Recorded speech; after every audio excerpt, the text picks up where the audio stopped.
स्वागत है मेरी जान ऋषभ 965 यूट्यूब चैनल में, जहां हमने नेक्स्ट वीडियो में एक ऐसी किताब के बारे में डिस्कस किया था जिसे कोई भी रिकॉर्ड नहीं कर पाया था और उस किताब का नाम था वॉयनिच मैन्यूस्क्रिप्ट। कल की वीडियो में हमने किताब के इतिहास के बारे में जाना था और आज हम इस किताब का वर्तमान जानेंगे। लेकिन उससे पहले अगर आप इस चैनल पर नए हो तो इस चैनल को सब्सक्राइब करो और साथ ही बेल आइकन को भी प्रेस कर देना, जिससे आपको नई वीडियो सबसे पहले मिल सकेंगी। चलिए मुद्दे की बात पर आते हैं। 2016 में कैनेडियन यूनिवर्सिटी के प्रोफेसर गेग कॉन्डेक्ट की गाइडेंस में आर्टिफिशियल इंटेलिजेंट की मदद से इस कोड को तोड़ने की कोशिश की गई और इस रिसर्च को बनाने का मकसद था एक ऐसा कंप्यूटर बनाना जिसे मानव इतिहास में लिखी अगर कोई भी चीज दी जाए तो वो उसे पढ़ ही नहीं पाए बल्कि उसका मतलब भी समझ पाए। प्रोफेसर कॉन्डेक्ट ने कंप्यूटर के डाटाबेस में कई सौ मैन्यूस्क्रिप्ट लैंग्वेज को डाल दिया ताकि कंप्यूटर इस डाटाबेस से वॉयनिच मैन्यूस्क्रिप्ट के कोड को कंपेयर करके कोई अर्थ निकाल पाए। और क्योंकि ये कंप्यूटर मानव के दिमाग से तेज काम कर सकता था, इसीलिए वैज्ञानिकों को यहाँ से एक उम्मीद जगी कि शायद अब इस किताब के कोड को तोड़ा जा सकता है। और आखिर वो दिन आ ही गया। कंप्यूटर को कई हफ्ते लगे इस रिजल्ट को देने में। फाइनली कंप्यूटर ने ये जवाब दिया कि इस किताब को हिब्रू में लिखा गया था और इस किताब को केवल हिब्रू में लिखा ही नहीं गया था बल्कि ये एक अल्फाग्राम था। पर ये अल्फाग्राम क्या होता है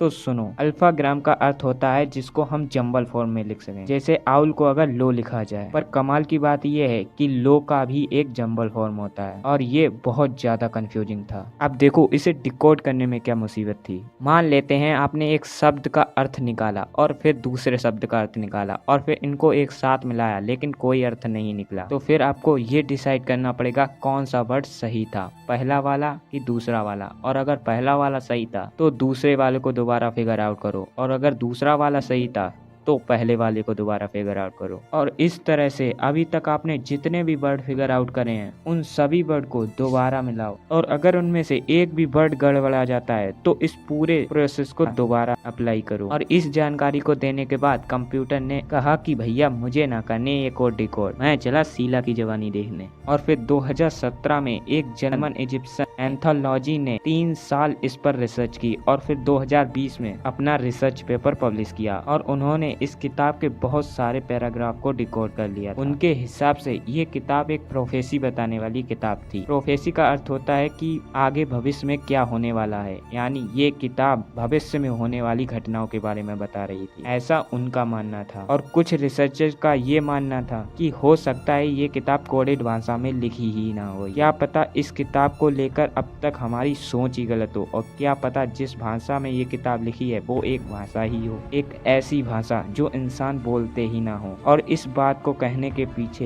एक स्ट्रॉन्ग एविडेंस था और वो था ज़ोडिएक कोड। आप इसके बारे में गूगल पर सर्च कर सकते हो, पर उससे पहले एक और मजे की बात जान लो। जितने भी रिसर्चर्स ने इस किताब पर रिसर्च की उन्होंने एक कॉमन बात जरूर कही कि ये किताब में एक सिंगल एरर भी नहीं है, यानी जिस इंसान ने भी ये किताब लिखी है उसने इसे लिखने में एक भी गलती नहीं की, क्योंकि इस किताब में एक भी कटिंग नहीं थी और ना ही एक भी रिपीट होने वाला वर्ड था, जो कि नामुमकिन था। और इससे एक और थ्योरी का जन्म होता है जो चिल्ला चिल्ला कर ये कहती है कि ये एक एलियन बुक है। और दोबारा सामने आते हैं एरिक वॉन डेनिकन। ये वो इंसान है जिन्होंने एंटी कथीरा, एक टाइम ट्रेवलिंग डिवाइस जिसे कोई भी डिकोड नहीं कर पाया, उसे इन्होंने अपनी एक किताब में एक एलियन डिवाइस बताया था। और इस किताब को भी वॉन डेनिकन ने एक एलियन बुक बताया है, क्योंकि उनका ये मानना है कि पृथ्वी पर ऐसी बहुत सारी चीजें मौजूद हैं जिन्हें इंसान नहीं बना सकते, जैसे ये स्टोन हैंड। और एक और सबूत, और वो है वेरिरिस मैप, जिसमें हमारी धरती को ऐसे दिखाया गया था जैसे उसे स्पेस से देखकर बनाया गया हो, जो कि असंभव था, क्योंकि 1513 में कोई स्पेस से पृथ्वी को कैसे देख सकता था। अगर आपको एलियन द्वारा बनाई हुई चीजें देखनी है तो आप इस वीडियो को लाइक करके कमेंट कर देना।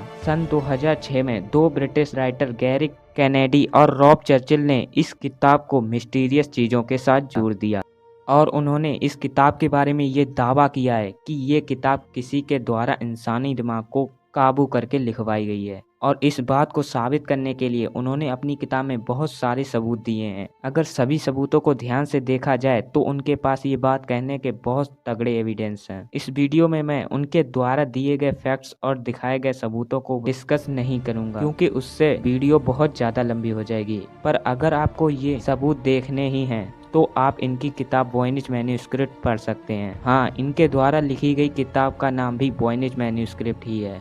आपने ये कहीं ना कहीं जरूर सुना होगा कि इसका शरीर इसके काबू में नहीं है, जिसे हमारे यहाँ कहते हैं कि इसके शरीर पर भूत सवार हो गया है। तो कुछ ऐसा ही उन्होंने अपने दावे में बताया है। इन्होंने अपनी किताब में हिल्डेगार्ड वॉन बिंगन का जिक्र किया है। अब इतिहास में इस महिला को 12वीं शताब्दी के संत के रूप में दिखाया गया है, जिसने हजारों पन्ने में इसी तरह समझ में न आने वाली भाषा और मिलती जुलती ड्राइंग के ऊपर अच्छा खासा रिटन मटेरियल तैयार किया है। इस महिला के अनुसार जो भी इन्हें इनके सपने में दिखाई देता था वो सब ये अपनी किताब में उतार देती थी, और ये जो लिखती थी वो वॉयनिच मैन्युस्क्रिप्ट से मेल खाती थी। और जैसा कि आप जानते हो, क्रिश्चियनिटी में एक्सोर्सिज्म में यकीन किया जाता है, और ऐसा नहीं है कि सभी लोग इस किताब पर यकीन करते थे। कुछ लोगों का मानना ये भी था कि ये किताब किसी पागल ने लिखी है जिसका कोई सेंस नहीं है, क्योंकि 2006 में ऑस्ट्रियन रिसर्चर ने इस किताब पर कंप्यूटर एनालिसिस किया और ये बात सामने आई कि इस किताब में मीनिंगलेस कोड लिखे हैं जिनका कोई मतलब नहीं बनता, और ये इस किताब की सबसे आसान एक्सप्लेनेशन थी कि इसे देखकर आंख बंद कर लो कि ये कुछ भी है ही नहीं। पर ऐसा नहीं है कि इस किताब में लिखी हुई एक भी बात समझ नहीं आ रही थी। इसमें बहुत सारी चीजें ऐसी थीं जिनकी ड्राइंग को देखकर ये रिलेट किया जा सकता है कि वाकई इस किताब में कई राज छुपे हैं जिन्हें समझने के लिए हम अभी इतने एडवांस हुए ही नहीं हैं। इस किताब को greatest God of all time कहा जाता है। पर क्या ये किताब फेक है? क्योंकि मुझे तो नहीं लगता ये फेक है। वैसे आपको क्या लगता है? अपनी राय कमेंट बॉक्स में जरूर बताएं और इस वीडियो को लाइक करके जरूर जाएं।